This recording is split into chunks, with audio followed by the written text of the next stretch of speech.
যে সংখ্যানুপাতিক নির্বাচনের জন্য কেউ কেউ বলছেন, প্রফেসর আলী রিয়াজ সংখ্যানুপাতিক নির্বাচনের কথা বলছেন। এই ব্যাপারে বিএনপির ভূমিকা এবং বিএনপির অবস্থান খুব পরিষ্কার। বিএনপি এরকম কোনো সংখ্যানুপাতিক নির্বাচন চায় না, কারণ এই সংখ্যানুপাতিক নির্বাচন মানে আপনি ফ্যাসিস্টদের যে দোসর, যারা ফ্যাসিস্ট, তাদেরকে পুনর্বাসনের জন্য বাংলাদেশে আবার একটা ব্যবস্থা করা হচ্ছে।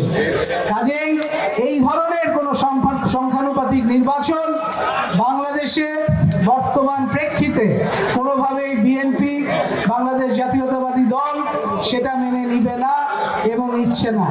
আগামী নির্বাচন পূর্বে আমাদের যে সংখ্যাগরিষ্ঠতার ভিত্তিতে যে নির্বাচন হয়েছিল, এই সংখ্যাগরিষ্ঠতার ভিত্তিতেই নির্বাচন হতে হবে। এই সংখ্যানুপাতিক ব্যাপারটা বুঝেন? সংখ্যানুপাতিক যে বলছে মানেটা বুঝেন? ছোট করে একটু বলে দিই। আপনার যদি 1000টা ভোট থাকে, সাধারণত কি হয় যে 500টা ভোট পায় বা 600টা ভোট পায় সে জিতলো নাকি? এরা এখন বলতে যাচ্ছে যে আপনি যদি 600 ভোট পান অসুবিধা নাই, আবার যে 200 ভোট পাবে, যে 300 ভোট পাবে, ওই পার্লামেন্টে ভাগ করে ওকেও আসন দিতে হবে। এটা কি হইল? এইটা সংখ্যানুপাতিক যে নির্বাচনের কথা বলছে বাংলাদেশের প্রেক্ষিতে, এইটা আমাদের জন্য গ্রহণযোগ্য নয়। নেপালে এই সংখ্যানুপাতিক ভাবে তারা একটা প্রক্রিয়া করার চেষ্টা করেছে। তার ফলে কি হয়েছে? 2 বছরে 9 বার সরকার পরিবর্তন হয়েছে 2 বছরের মধ্যে।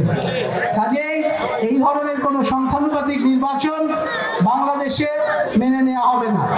আর একটা কথা বলে আমি শেষ করে দিচ্ছি ভাই, আপনাদের কাছে একটা অনুরোধ, করজোড়ে অনুরোধ। এইটা শহীদ জিয়াউর রহমানের দল। আজকে শহীদ জিয়াউর রহমান বাংলাদেশে কেন পরিচিত?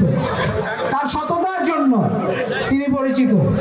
আজকে বাংলাদেশ জাতীয়তাবাদী দলের যে বিভিন্ন জায়গায় আমরা যেরকম কথাবার্তা শুনতে পাচ্ছি যে আমাদের জাতীয়তাবাদী দলের নেতা নেত্রীরা বিভিন্ন রকম অপরাধ কর্মকাণ্ডের সঙ্গে জড়িত হয়ে যাচ্ছেন, আপনাদের কাছে আমার অনুরোধ, আপনারা যদি কোথাও এই অপরাধ কর্মকাণ্ড দেখেন সেটা প্রতিহত করবেন, সেটা আটকাবেন। এই দায়িত্ব আমাদের। যদি আপনারা আটকাতে পারেন আমাকে জানাতে পারেন, আমরা ব্যবস্থা গ্রহণ করবো ইনশাআল্লাহ।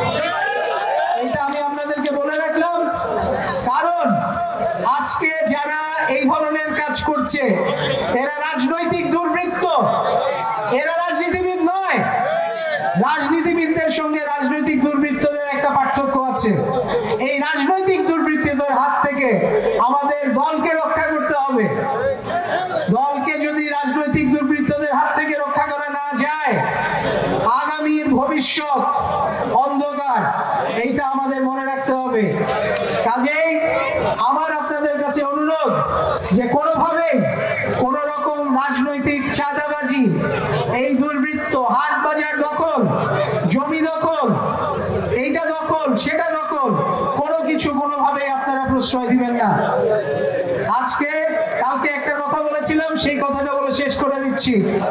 রাজনীতিকে ব্যবসার হাতিয়ারে পরিণত করবেন না।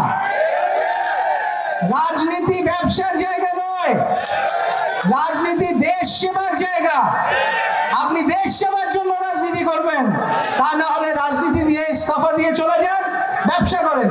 না করবো না আমরা। রাজনীতিকে ব্যবসা করতে দেওয়া যাবে না। আল্লাহ হাফেজ।